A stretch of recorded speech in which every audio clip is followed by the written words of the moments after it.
Abra sua Bíblia no primeiro Evangelho, que é o Evangelho de Mateus, capítulo 28, que é o último capítulo do primeiro Evangelho, que é o Evangelho de Mateus. É sugestivo, alusiva à data que estamos comemorando nesta noite, que é a Páscoa. Diz assim: no findar do sábado, aproximadamente 6 horas da tarde do nosso sábado, ao entrar o primeiro dia da semana, Maria Madalena e a outra Maria foram ver o sepulcro. Eis que houve um grande terremoto, porque o anjo do Senhor desceu dos céus, chegou-se e removeu a pedra e assentou-se sobre ela. Seu aspecto era como de um relâmpago, e a sua veste alva como a neve. E os guardas tremeram, espavoridos, e ficaram como que estivessem mortos. Mas o anjo, dirigindo-se às mulheres, disse: não temais, porque sei que buscais Jesus, que foi crucificado. Ele não está aqui, ressuscitou, como tinha dito. Vinde ver onde ele jazia. E depois, depressa, e dizei aos seus discípulos que ele ressuscitou dos mortos, e vai adiante de vós para a Galiléia. Ali o vereis, é como vos digo. Feche os olhos. Bendito Deus, poderoso e santo Pai que estás nos céus, neste precioso nome, que é o nome de Jesus, oramos pedindo que venhas ilustrar, favorecer a tua igreja, que nesta noite de comemoração à Páscoa, nós nos reunimos mais uma vez. Pedimos que a graça venha sobre nossas vidas, para que seja completo, como já cantamos, já ovacionamos o teu nome, esta nossa cerimônia, esse nosso culto, e sejamos ricamente abençoados. Eu te peço, para a tua glória, em nome de Jesus. Amém. Sem dúvida alguma, Jesus foi o maior dos personagens que já permeou o globo da terra. Ele é realmente um divisor de águas, ele é um divisor da história, e ela se resume antes e depois de Jesus. Mas na verdade, quem é este Jesus? Que para muitos ele foi um rabino, para outros foi, como foi dito, um profeta, para outros foi uma espécie de um revolucionário, porque Jesus fez uma revolução, realmente, né? Então este ser, que para outros era estranho, foi o personagem que dividiu esta história. Esse personagem, como já dissemos, ele veio com uma razão, ele veio com um propósito. Viveu muito pouco, viveu os anos de vida que o Vitor está comemorando no dia de hoje, né? Nesse dia 5 de abril. Mas nos seus últimos 3 anos e meio fizeram história esplendorosa. Como já dissemos, 2 bilhões de pessoas na Terra, eles se prestam a louvar e a engrandecer esse personagem, que, se não fora o que ele é, ele teria sido esquecido logo após a sua morte. Em vida, de fato, ele fez uma verdadeira revolução na história, na cultura, no meio daquele povo, saindo inclusive dos horizontes de Israel, como já dissemos aqui, quando alcançou, aquela mulher grega Sirofenícia, e sair inclusive para um descanso, como diz o Marcos, lá no capítulo 8 do seu livro. Mas não pôde se esconder, omitir-se, porque ele tornara-se uma figura muito conhecida pelo que ele fizera. E a minha Bíblia diz lá no capítulo 20 do João, no 21 do João, que se tudo que ele fez fosse escrito, o autor, para ilustrar o volume dos sinais que Jesus fizera, ele diz: eu imagino que os livros não caberiam na terra. Então, por isso que ele é esse divisor, por isso que ele é esta figura, esse personagem que fez um verdadeiro estardalhaço na sociedade de então e agora, estendendo, como ele mesmo disse que aconteceria, até os nossos tempos, e indo até onde nós ainda não sabemos, mas nós sabemos porque ele disse, e por tudo que ele falou e já aconteceu, inclusive em nossas vidas, nós temos motivos para crer que este evangelho irá para todos os quadrantes da terra, como ele diz lá no capítulo 24, no verso 18, parece, do Mateus. Este evangelho do reino será pregado em todos os cantos da terra, para então vir o fim. O fim é justamente aquilo que começou aqui. Começou com esta verdade, que o mundo todo tentou, fez de tudo para ocultar, omitir e não permitir. Veja bem, que logo após a sua ascensão aos céus e a sua ordem de os seus discípulos anunciar o evangelho, houve um fato fantástico. O capítulo 3 do Atos dos Apóstolos fala que Pedro e João, eles levantaram um coxo, um paralítico, e ele então glorifica a Deus e faz aquilo que os milagres de Jesus têm objetivo: fazer com que você reconheça quem o fez. Então ele entra no templo saltitante, glorificando a Deus. E o capítulo 4 do Atos dos Apóstolos deixa as mesmas figuras que mataram Jesus, que tentaram ocultar os feitos dele, agora com mais pulga atrás da orelha.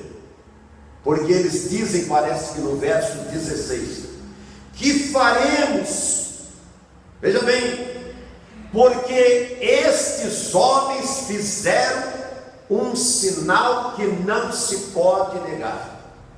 Mas o que Jesus fazia?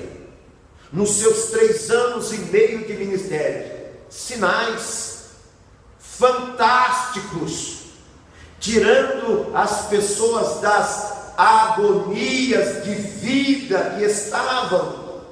Foi para isso, veja bem, a palavra de Deus disse: para isso o Filho do Homem, o Filho de Deus se manifestou. Para o que? Desfazer as obras do diabo. Foi para isso. Hebreus 13:8 ele diz dessa maneira: para desfazer. E qual é a obra do diabo? A obra do diabo é infestar a maior, e quando a gente fala assim, parece que é uma heresia. Veja bem, a maior de toda a criação do homem, diga, sou eu. Somos nós.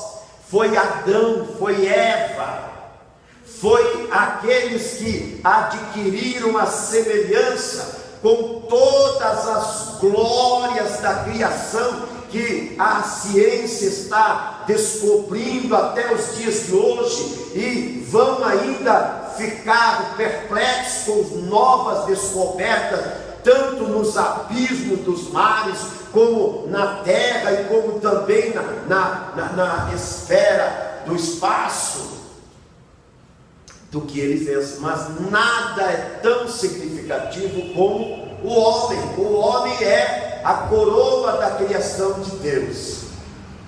Mas como já dissemos e é sabido, este homem caiu em desgraça com Deus, e agora ele está fadado à morte. E eu quero que você pense comigo nesta noite, aonde que a morte traz qualquer alegria, qualquer prazer, qualquer felicidade. A morte é sinônimo de luto, de tristeza. Mas Jesus veio por quê? Para desfazer as obras do diabo, que é a morte. E para fazê-lo, Jesus teve que ser o quê?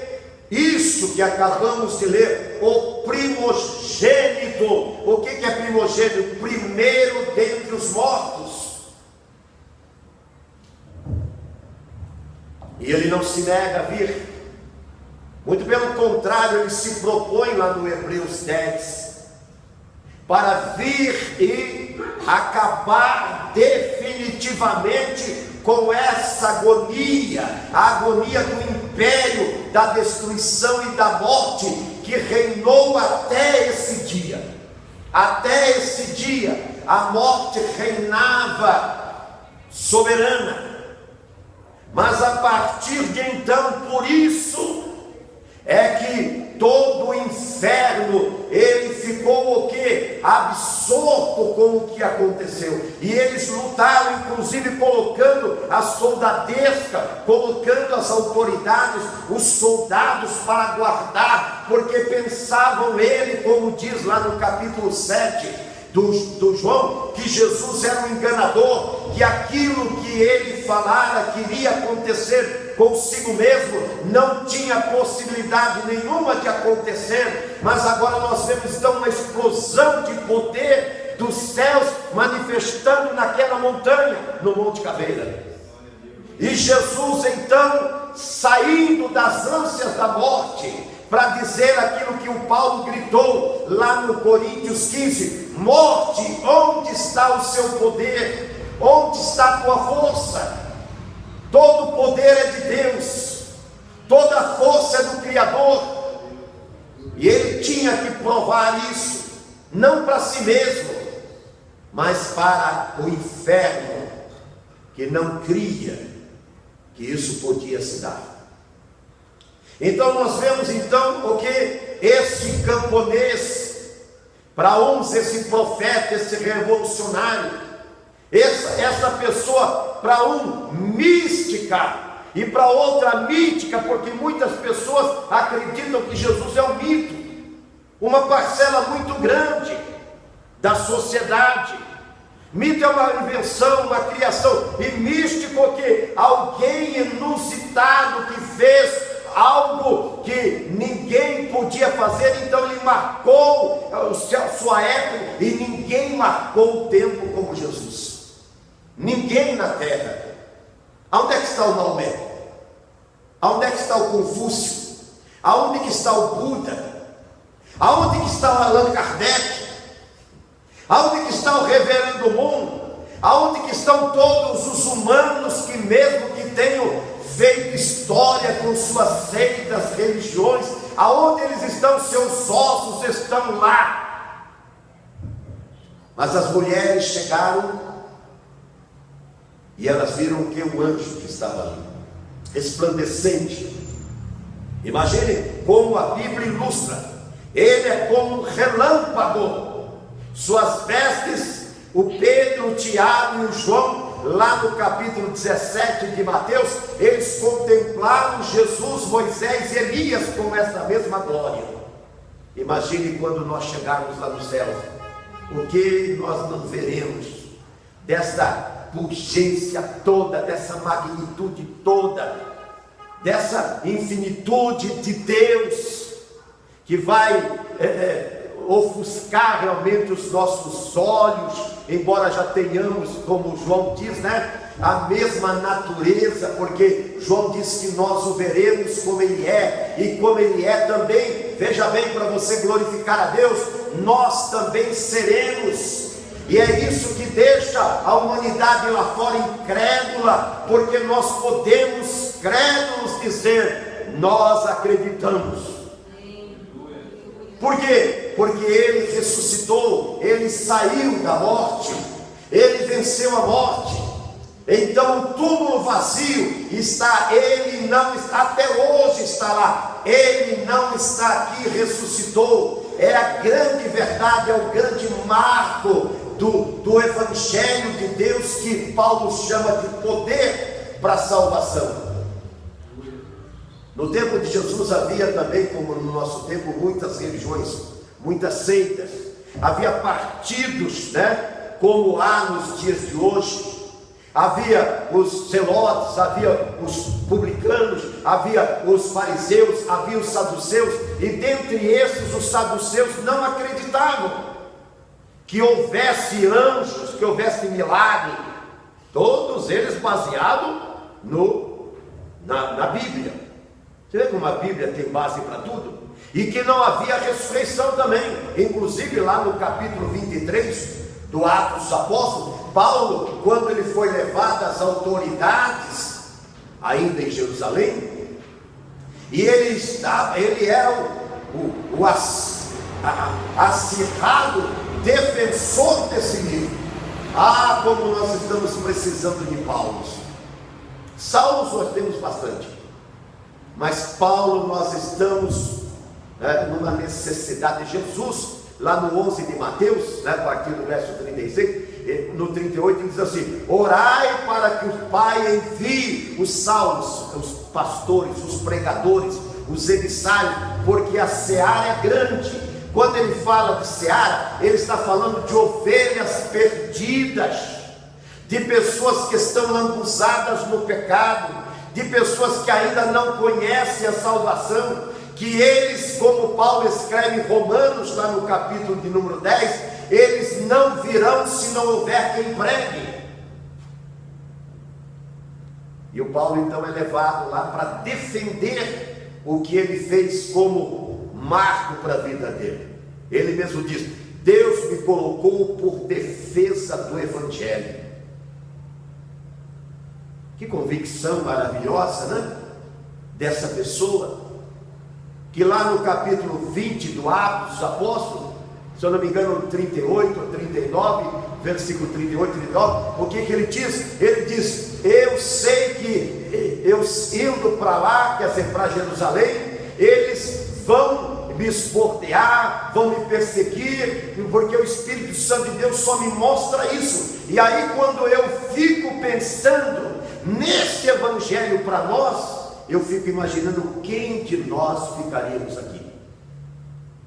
Se a revelação viesse para você, se a revelação viesse para você, como veio para o Paulo, ele diz: eu sei, porque o Espírito Santo de Deus, ele diz, me mostra.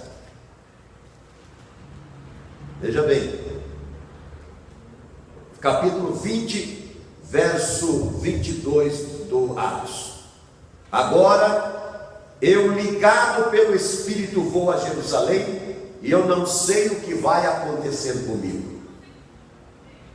Agora ele diz: mas o Espírito Santo me revela em todo lugar, de cidade em cidade, me diz que só me esperam prisão e o que mais? Tribulação. Mas o que ele diz no verso 24? Será que você pode dizer também com ele essa mesma palavra? eu não tenho como preciosa. O que Jesus fez da sua vida? Ele não valorizou a sua vida, não achou sua vida preciosa. Ele, pelo contrário, achou que a minha vida era preciosa, para ele dar o que? A sua vida. Por isso que ele é o Cordeiro de Deus que tira o pecado do mundo. Por isso que ele é, como Paulo escreve lá no capítulo 5, no verso 7 de Coríntios, diz: Cristo é a nossa Páscoa, por isso vamos nos desfazer do fermento velho para ser uma nova massa. Jesus quer fazer coisa nova em nós, como ele fez no Paulo, que diz: a minha vida não é preciosa, uma coisa só quero fazer em mim, é cumprir com alegria o ministério. Jesus era isso. Jesus está abatido na cruz. Jesus está com o seu semblante, como Isaías escreveu lá no Isaías 53, todo desfigurado. O Isaías diz: não havia nele beleza ou formosura, mas Jesus está feliz. Jesus está pleno da sua consciência, manteve-se lúcido, inclusive rejeitando o vinagre para não anestesiar a dor que ele estava vivendo, para o diabo não poder acusar de nada, que ele recebeu um anestésico na cruz. Não, ele pagou tudo pelo pecado que havia em mim e você, para ele ser o Cordeiro Pascal e não ser substituído como a religião fez nos tempos de hoje. Não nos tempos de hoje, já há muito tempo ele fez isso. Isso começou desde Constantino, lá no 3º século, entendeu? As heresias que entrou para querer mudar a verdade de Deus em mentira. Ai daquele que o fizer. Pelo menos a minha Bíblia diz lá no 22 do Apocalipse: ai daquele que acrescentar. Então põe a barba de molho os criadores de seitas e religiões, e ai daquele que tirar alguma coisa desse livro. O Evangelho é tão sublime, é tão divino, é tão maravilhoso, que você não tem que acrescentar nada, você não tem que figurar, você não tem que colocar qualquer adendo a ele, você não tem que fazer nada, você só tem que falar, como Paulo diz, né? Cristo veio ao mundo para salvar os pecadores, do qual eu sou o primeiro. E crer nisso, somente crendo nisso, então você vai ser inserido na história.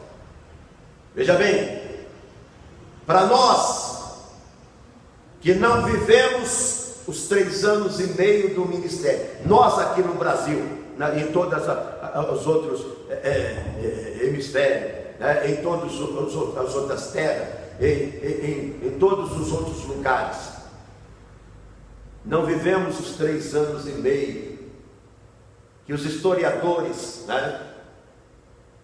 confirmaram da figura de Jesus.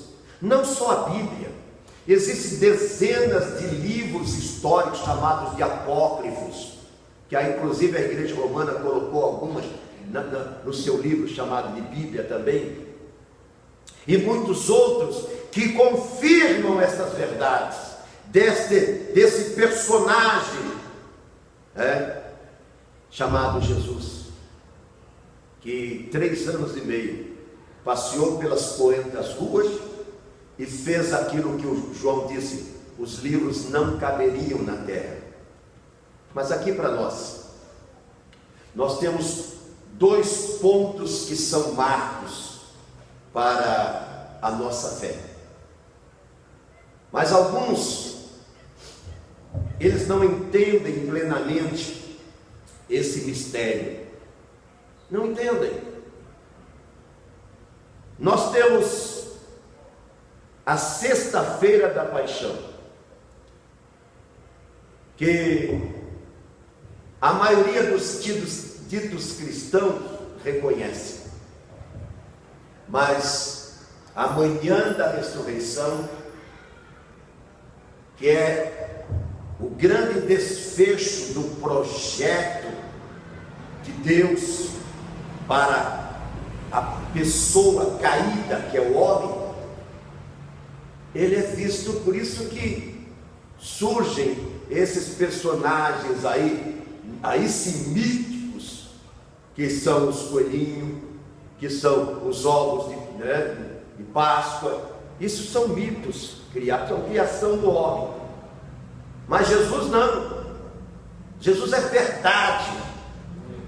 E a ressurreição, ela é a coroa de todo o Evangelho. Veja bem, Paulo lá no capítulo 15 do Coríntios, veja bem como Paulo, para defender, porque ele é esse defensor do Evangelho, no capítulo 15, verso 12, ele diz: ora, há uma corrente que prega que Cristo ressuscitou dentre os mortos. Como, pois, afirmam alguns, aqui são os saduceus, que não há ressurreição de mortos.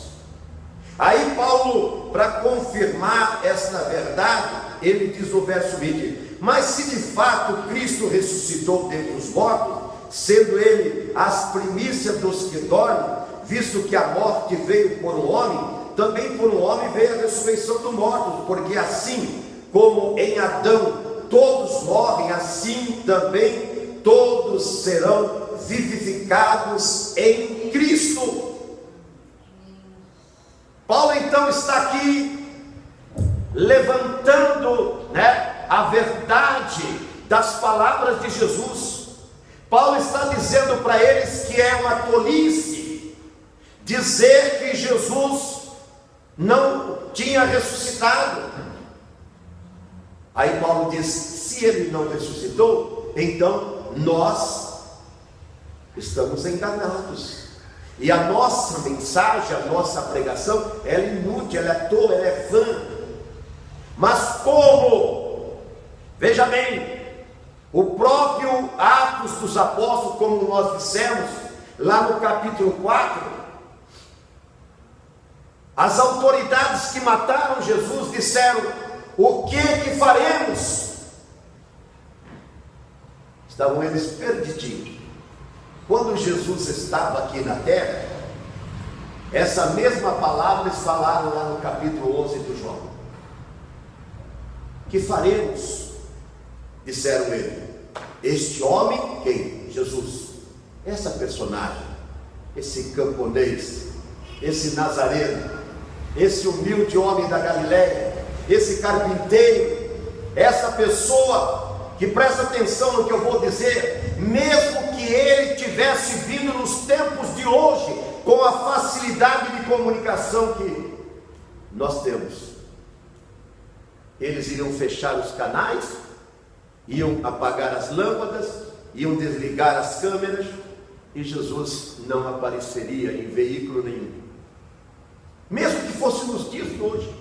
Mas foi há 2000 anos atrás, quando não existiam nada desses incrementos aí, não existiam. Jesus então é um marco. Por quê? Porque ele ressuscita. Ele sai e vence o quê? O diabo, vence a morte, vence a condenação, vence a maldição, vence a ruína humana. E abre então esse panorama maravilhoso que nós vivemos nos dias de hoje. Para o quê? Para nós vivermos esta verdade. Mas veja bem, muitos, como eu disse, eles não chegam na manhã da ressurreição. Eles ficam o quê? Na sexta-feira da paixão. Tem na Bíblia, lá em Lucas 24, 2 homens que representam essa faixa enorme, essa gama enorme de pessoas, que eles ficaram com Jesus até a sexta-feira da paixão. E a sexta-feira da paixão, sem a manhã da ressurreição, ela é inócua, ela é sem efeito nenhum. Por isso que Paulo, ele defende ali no capítulo 23 do Atos dos Apóstolos, que a ressurreição de Cristo, nela está a nossa glória, nela está a glória da igreja. porque nós ressurgimos com Ele. Então nós temos o que? A nova vida em Cristo Jesus saindo do sepulcro. E ali no 24 do Lucas, está a história de 2 discípulos. Veja bem, eles eram discípulos. Discípulo é o que? Seguidor. Caminham com Jesus. E Jesus está fazendo sinais. É muito lindo o ministério de Jesus. Fascinante. Imagine você ver um homem andando por cima das águas. Imagine você ver um homem, interditando um sepulcro, um féretro, um cortejo fúnebre, e ordenando que aquele garoto, aquele menino, aquele rapaz saia daquele caixão, saia da morte. Analise Jesus dando vista aos cegos, limpando os leprosos, alimentando a multidão, ordenando que o vento pare, que as ondas elas não mais tragam danos e prejuízos, e inclusive com sinônimo de morte, se ele não interferisse, com perigo de morte, se ele não interferisse. Imagine como seria fantástico. Mas tem um texto das Escrituras Sagradas que eu gosto muito, parece que está lá no capítulo 20 do João, esse livro também fantástico, que é o livro do João. O que Jesus diz aqui no 20, no verso de número 28? Tomé respondeu: Senhor, meu Deus e Deus meu. E o 29 Jesus disse: porque me viste e creste, bem-aventurado eu e você. Diga: não vimos, mas cremos. Eu não estava lá. Eu fui lá 2000 anos depois, eu não estava lá. Mas eu acredito que essas mulheres, a Madalena, quem é a Madalena? Eu e você ontem, com nossa vida desregrada, sem princípios, sem leis, sem normas, sem honra, sem pudor, sem vergonha, sem nada, que a sociedade preconceituosa discrimina e joga nas calçadas, diz: não tem jeito. E eu concordo, tem muita coisa que não tem jeito mesmo, mas para quem? Para mim e para você. Mas se nós trouxermos, como trouxeram aquela mulher, para este Galileu, esse camponês, esse personagem rústico da história, que mudou completamente a história da humanidade, então o que ele vai dizer? Eu não te condeno, porque eu sei que agora você não vai pecar mais. E aí está a essência da ressurreição, porque quando você ressurge com a natureza, com o caráter de Deus, com a personalidade dele, com a semelhança dele, como ele fez a princípio, não mais dependente do pecado, não mais subjugado, por esse demônio, porque Paulo em Romanos 7 fala que é um espírito dentro dele que o leva a fazer aquilo que ele não quer, que já não tem mais força. Por quê? Porque Jesus Cristo, o Cordeiro Pascal, ele tira o pecado de você, ele tira o nosso pecado. O homem não, ele falou que perdoei, mas se você der mancada de novo, olha, não tem nova chance. Mas Jesus não, ele sabe que com a ajuda, o auxílio, com a misericórdia dele, você não vai mais depender absolutamente das coisas lá de fora. Muito pelo contrário, nós vamos, como todos que são de Deus, ter verdadeira aversão a todas as práticas que dessas portas para lá eles fazem, e eles acreditam, e eles até glorificam, exaltam.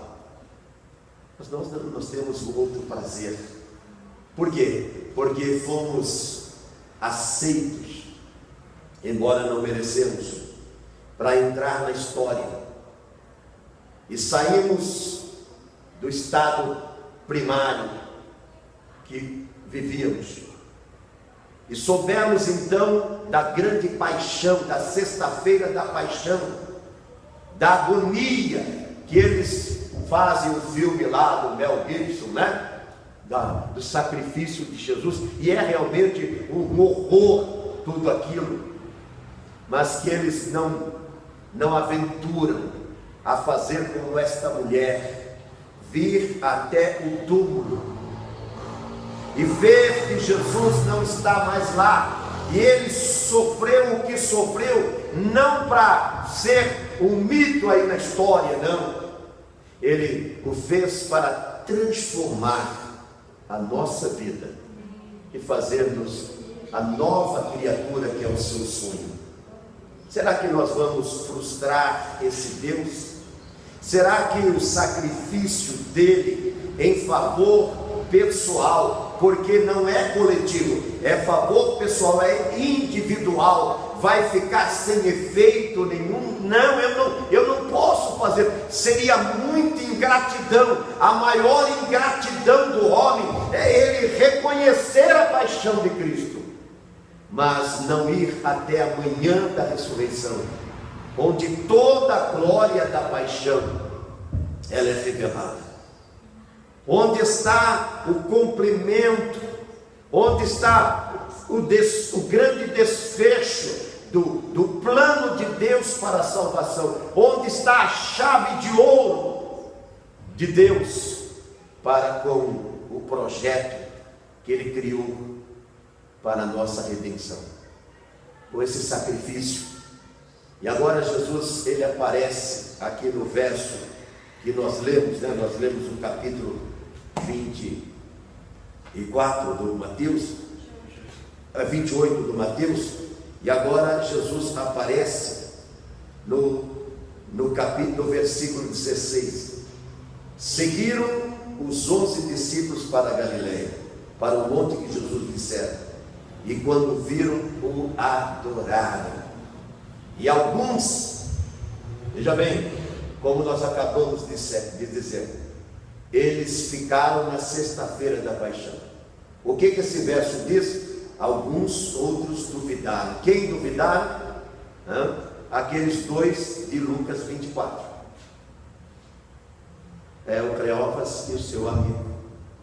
Aqueles dois iam desgostosos e tristes. Por quê? Porque eles ficaram só com a sexta-feira da paixão. Como dissemos, a sexta-feira da paixão, ela é um horror. Ele é um quadro grotesco. O flagelo de Jesus, o que implantaram, o que impuseram a ele, é a coisa mais sórdida já que se pode imaginar. E eles então, como os dois discípulos de Emaús, eles não foram para a manhã da ressurreição, e aí ficam com dúvidas. Mas Jesus falou, nós não falamos aqui no João 20, a partir do verso 16, quando ele aparece, ele fala: Tomé, coloca a tua mão aqui, olha aqui as minhas mãos, coloca o teu dedo aqui, olha aqui as minhas mãos, sou eu mesmo. O que Jesus quer? Ele quer pegar as suas dúvidas, né, com respeito à ressurreição, à manhã da ressurreição, e elucidá-las, e dizer para você que o evangelho dele não é a dor da sexta-feira da paixão, mas é a alegria da manhã da ressurreição. Por isso que Paulo diz: ele ressurgiu, então a nossa pregação não é à toa. Então Paulo diz: eu posso continuar pregando. Por quê? Porque é inegável que Jesus ressuscitou. Como podemos garantir? As Escrituras dizem que nós vamos fazer. Esses homens fazem muitos sinais. E Jesus falou: eu dou poder a vocês, e vocês vão para todos os lugares, e vocês vão curar os enfermos, vocês vão ressuscitar os mortos, vocês vão expulsar os demônios, vocês vão anunciar como o ano aceitável do Senhor. E aí ele diz: e eu vou estar convosco, porque ele ressuscitou, todos os dias até a consumação dos séculos. Então o Evangelho não acaba na dor da cruz.